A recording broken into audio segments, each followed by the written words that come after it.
শোন, ওই যে মাছটা আছে না, হ্যাঁ বড় থেকে বড় কাতলা মাছ নিবি। সেই দেখে চালা পাইস না?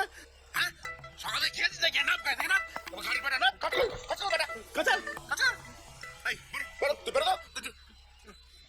ম্যাডাম আপনি এত সকালে? এটা আপনার গাড়ি বুঝি? এই শোনা দাদা, বলবো না তুমি এটা ম্যাডামের গাড়ি? ম্যাডাম বুকের উপর দিকে চলে গেলে আমি হাসতে হাসতে মরে যেত জানো। দাঁড়ান দাঁড়ান, অনেক হয়েছে। আপনি তো গড়গড় করে বলে চলেছেন, যেন মনে হচ্ছে আগে থেকে ভেবে এসেছিলেন কি কি বলতে হবে। না না না না না ম্যাডাম, আপনি এদের কি ব্যাপার? সামনেই আমার বাড়ি। ও সামনেই আপনার বাড়ি বুঝি? হ্যাঁ, আগে আরো কিছু বলার আগে আপনি গাড়িতে উঠে বসুন।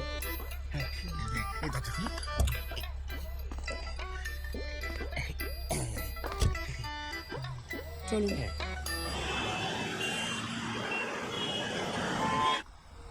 ম্যাডাম এই দুতলা বাড়িটা হচ্ছে গরিবের বাড়ি, আপনি চলে যান। আর যদি কোনো কেউ আপনাকে আটকায় একদম কোনো কথা শুনবেন না, ঠিক আছে?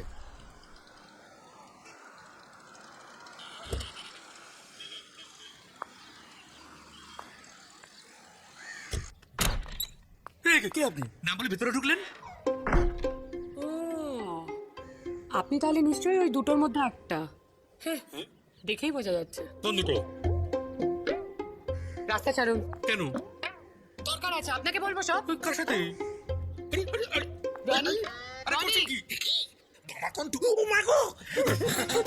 এই মেয়েটাকে ভেতরে ঢুকতে দিল কেন? ঢুকতে দিইনি, জোর করে ঢুকেছে দাদা। তার মানে আপনি বড়টা, দেখেই মনে হচ্ছে। বেরোন, বাইরে যান। না, বেরোবো না। আপনাদের মতন দুটো উন্মাদের সঙ্গে কি করে যে রনি থাকে ঈশ্বরই জানে। রনি আপনার বন্ধু? হ্যাঁ, ওকে বলুন ঈশা এসেছে। ওকে বলবো? হ্যাঁ, ঝেঁটিয়ে বিয়ে করবো তোমায়, অসভ্য নির্লজ্জ একটা মেয়ে ছেলে। ঠিকই বলেছো। আপনি কিন্তু আমার সহ্যের সীমা পেরিয়ে যাচ্ছেন। আমার বাড়িতে আমাকে সহ্যের সীমা দেখাচ্ছে, এই জন্য আমি মেয়েদের দু চোখটা সহ্য করতে পারি। বাহ, তার মানে আপনারা দুজন বাবার পেট থেকে জন্ম নিয়েছেন। কি? মেয়েটাকে বার কর, নইলে না খুনোখুনি হয়ে যাবে কিন্তু আজকে। খুনোখুনি, খুনোখুনি হবে তোমার। এই চুপ, হাট। একটু ঘুরে নিকল যাও।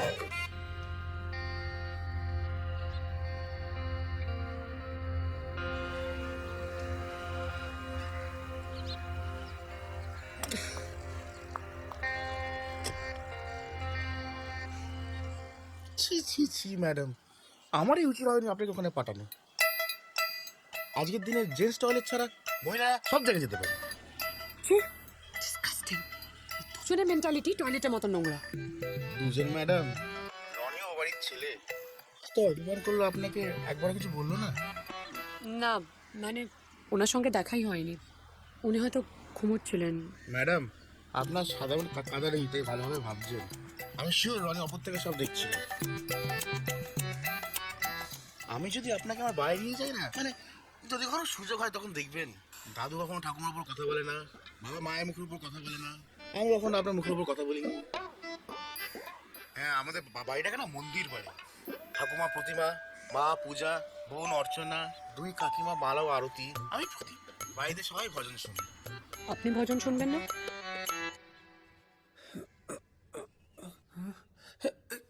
আরে কি হলো নাকি? ঈশা কি? কি ঈশা? ও ঈশা, ওই আমাদের যে অফিসে বস আছেন না, ওনার বোন। এই বাড়িতে এসেছিল কেন? ঈশা এই বাড়িতে এসেছিল? কি বলো না তোমরা? এই বাবা, টাইম হয়েছে, আমি যাই। আর কিভাবে বললে তোকে বুঝবি বলতো? পা ধর, চল তাই। কি করছো নাকি? কত যে খারাপ কথা শুনতে হলো। ঈশা খারাপ কথা বলেছে? নইলে কি আমরা মিথ্যে কথা বলছি? কি বলেছে শুনবি?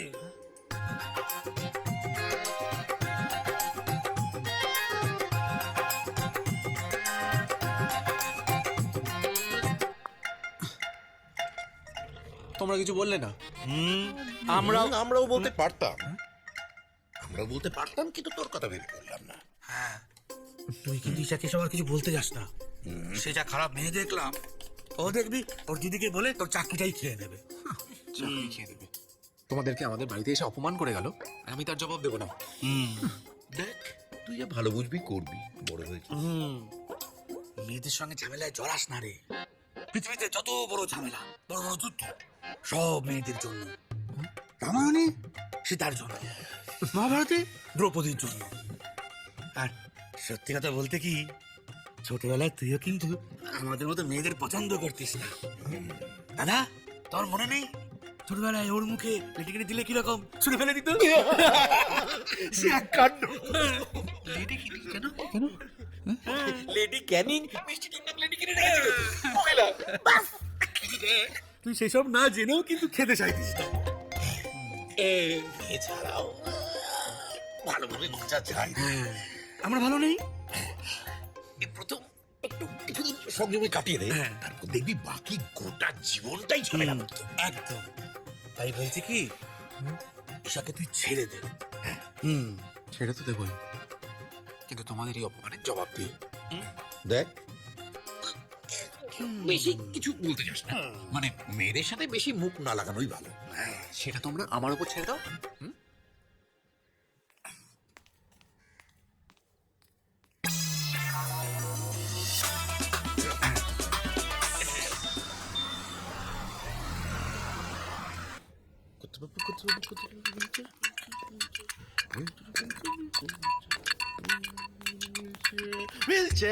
wheelchair, come wheelchair, let's go wheelchair. বাবা কাছে প্রদীপ আমার টাকাটা দাও ভাই, আমার টাকাটা দাও। কিসের টাকা ভাই? এই এখন তারা কিসের টাকা মানে? পরে দিব, ম্যাডামকে নিয়ে যেতে হবে এখন। আরে তুমি তো সবকিছু করছো প্রদীপ দা, আমার টাকাটা দিয়ে দাও না। বাবা এই আচ্ছা এই নে রাখ, এটা রাখ, এটা এখন রাখ, হ্যাঁ 200 টাকা কম হলো না? শোনিসা, রনি কিন্তু ওদের বাড়ির মতো নয়। আমি তোকে বহুদিন ধরে দেখছি। দেখ, আমার কিন্তু মানুষ চিনতে ভুল হয় না, জানিস তো। তুই একটু সময়তে ঠিক হয়ে যাবে, দেখ না। কিন্তু দিদি, ওরা যেটা আমার সঙ্গে করেছে খুবই ভুল করেছে।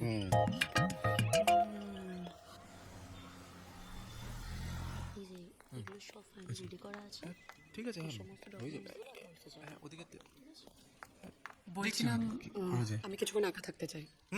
প্লিজ লুক আফটার, যে অন্য কেউ না ঢোকে। ঠিক আছে ঠিক আছে ওকে? ঠিক আছে, আমি দেখছি। এই রইলাম দাঁড়িয়ে। ঈশা কাউকে ভেতরে যেতে মানা করেছে। সামনে থেকে সর।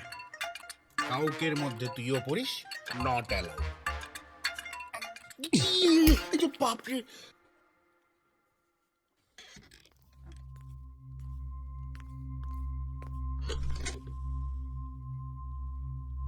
কি ব্যাপার?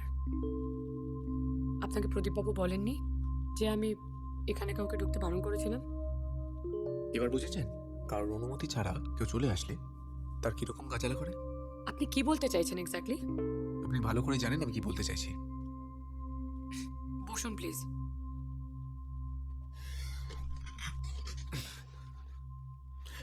ম্যাডাম ম্যাডাম আমার কোনো দোষ নেই ম্যাডাম, আমি ওকে রাস্তা বারণ করেছিলাম, আমাকে ধাক্কা দিয়ে এই মাথা ফাটিয়ে দিয়েছে, দেখুন গাগে করে রক্ত বেরোচ্ছে। ছাড়ুন ওনাকে, নাহলে আমি পুলিশ ডাকতে বাধ্য হব।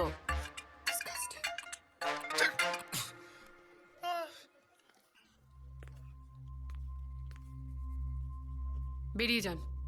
I said get out. আপনি গেরট বলে কি? দুদিনের জন্য আপনার দিদির চেয়ারে বসে নিজেকে কোম্পানির ওনার ভাবছেন। আপনাকে কে পারমিশন দিয়েছিল আমার বাড়িতে গিয়ে আমার জ্যাঠামণি আর কাকামণিকে ইনসাল্ট করার?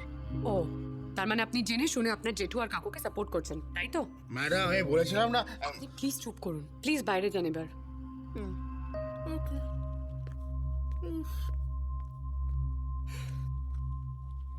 আপনি বসুন।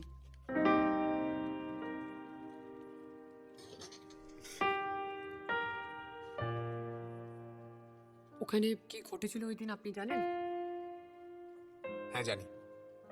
ও, তাহলে তো আপনি নিশ্চয়ই জানবেন যে আপনার গুণধর জেঠু আমার পেছনে ঝাঁটা নিয়ে তাড়া করেছিল। আমার জ্যাঠামণি জ্যাঠানি? হ্যাঁ, আমি জানি না ওনারা আপনাকে কি বুঝিয়েছেন, কিন্তু আমার কর্তব্য যে আপনাকে সত্যিটা জানানো উচিত।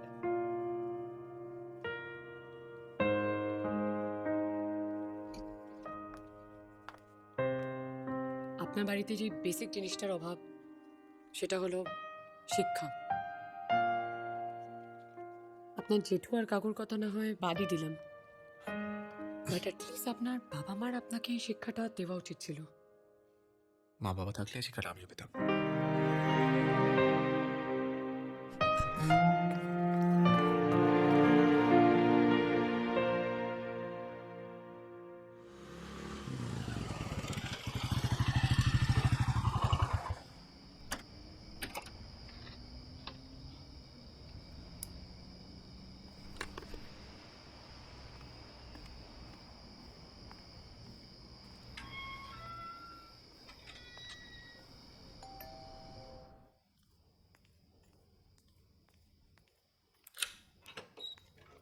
আরে এসো,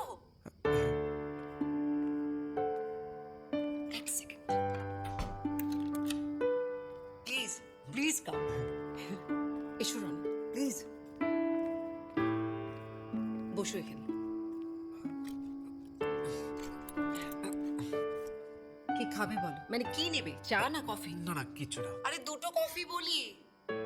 কাজল, দুটো কফি দাও। বলো। কি যে বলবো ম্যাডাম। রনি, আজ থেকে আর ম্যাডাম নয়, তুমি আমাকে দিদি বলে ডাকবে। অফিসেও? হ্যাঁ, অফিসেও। দেখো রনি, ঈশা তোমাকে খুব ভালোবেসে ফেলেছে। তো আমার বোনের বর, সে তো আমার ভাই হবে। তো সে যদি আমার ভাই হয়, বাড়িতে হয়, তো অফিসেও তো তাই হবে, তাই না?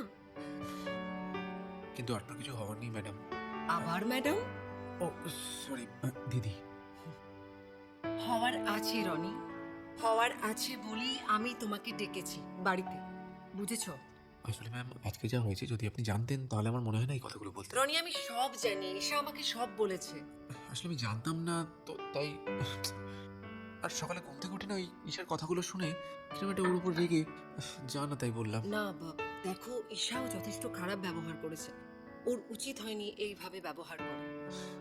আমার ফ্যামিলির যা চিন্তা ভাবনা, মানে এটা যে কেউ হলে এরকমই বিহেভ করতো, তাই ঈশা খুব একটা খারাপ কিছু বিহেভ করেনি। আরে এই চিন্তা ভাবনাটাই তো বদলাতে হবে রনি।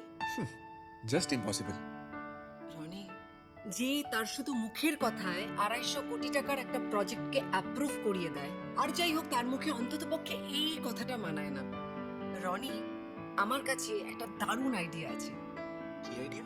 সেটা তো তোমাকে আমি একা বলবো না, তোমাকে এবং ঈশাকে দুজনকে একসাথে বলবো খাবার টেবিলে। তার আগে যাও, গিয়ে ওর রাগটা ভাঙিয়ে নিয়ে এসো। এই না না থাক। আরে যাও না না থাক না। রনি, আমি কিন্তু তোমার অফিসের বস বলছি, তোমাকে এক্ষুনি যেতে হবে। হ্যাঁ, ব্যাগটা এখানে থাকো, যাও। হ্যাঁ যাচ্ছি। আরে কোন দিকে? এদিকে, হ্যাঁ ওদিকে না, এদিকে।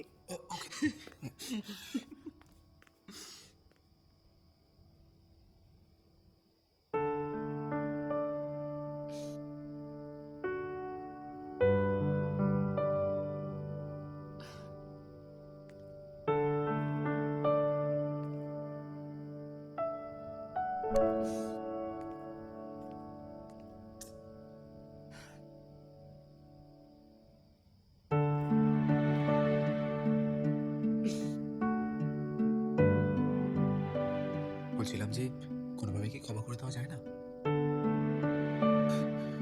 দেখো আমার আসলে জানা নেই তো এই মেয়েদের রাগ কিভাবে ভাঙায়। তুমি যদি শিখিয়ে দাও আমি পারবো।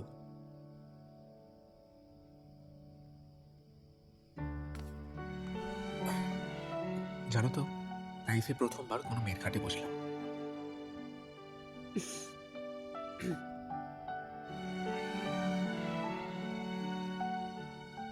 আসলে ছোটবেলা থেকেই না একটা কথা আমার মাথায় ঢুকিয়ে দেওয়া হয়েছিল, সব করো প্রেম করো না। খুব ছোট ছিলাম যখন বাবার মা একটা অ্যাক্সিডেন্টে মারা গেল। এতটাই ছোট ছিলাম যে বাবার আর মায়ের মুখটাও মনে নেই। তারপর থেকে ওই আমার জ্যাঠামণি আর কাকামণি ওরাই আমাকে মানুষ করেছে। এরকম না যে আমি চেষ্টা করিনি, মানে বাইরে বেরোবার পর দেখলাম যে দুনিয়াটা একদম আলাদা আর আমি কতটা পিছিয়ে আছি। তাই মানে চেষ্টা করেছি আর 5টা ছেলের মতো নিজেকেও পাল্টে ফেলি, কিন্তু দিনের শেষে ওই যে সেই বাড়িতেই ফেরত যেতে হয়। তারপর তুমি এলে জীবনে আর সব কিছু উলটপালট হয়ে গেল। জানি আমি হয়তো একটা বাজে স্মৃতি হয়ে থেকে যাব, কিন্তু সেই স্মৃতিটুকু তোমার জীবনে রেখে দিও, আমাকে ভুলে যেও না। আসি।